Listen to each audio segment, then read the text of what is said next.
ल बाबु राजा ल्याऊ ल बाबु आऊ अब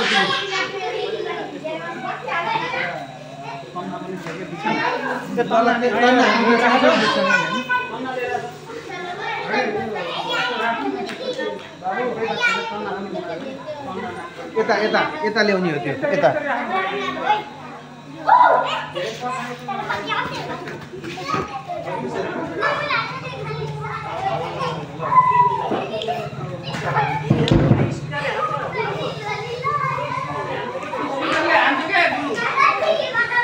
हाम्रो कालिका मन्दिरमा चाहिँ आउँदै गरेको हामी हिन्दूहरूको महाचाड विजयदशमी तथा शुभ दीपावलीको सबैमा हार्दिक बधाई गर्न चाहन्छु र हाल चाहिँ अहिले यो हाम्रो मध्यबिन्दु 10 अरुणखोला टाढी चाहिँ नौ दुर्गा स्थापना भइसकेको छ। अहिले हामी बिस्तारै सुरुवात हुँदैछ।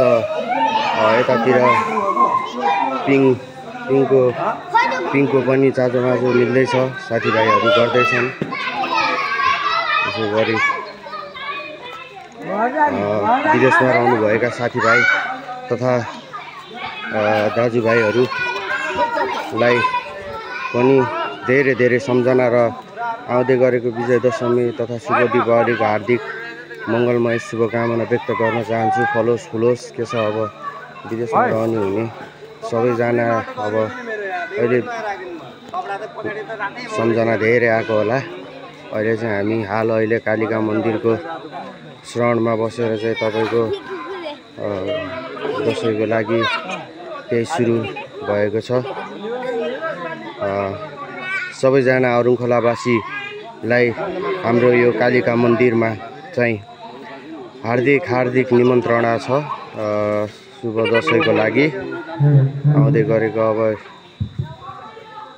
मध्यबिन्दु 10 टाढीका युवाहरू चाहिँ अहिले एकदम तरिकाले चाहिँ एकदम मन लगाएर चाहिँ साथ र सहयोग गरिदिनु भएको छ। हाम्रो यो अरुणखोला 10 का अहिले चाहिँ हामी यहाँ पिङको यो तपाईँको पिङलाई चाहिँ अब पिङ बनाउने व्यवस्था गर्दैछौँ र फेरि एकचोटि सबैजना विदेशमा रहनुहुने साथीभाइ तथा मेरा आफन्तजनहरूमा सारा हामी अरुणखोलावासी टाढीका युवाहरूबाट हार्दिक शुभकामना दिन चाहन्छु र आइदिन र सारा अरुणखोलावासीहरूलाई चाहिँ आइदिन पनि अनुरोध गर्दछु म है। ल मध्यबिन्दु 10 कालिका मन्दिरमा आज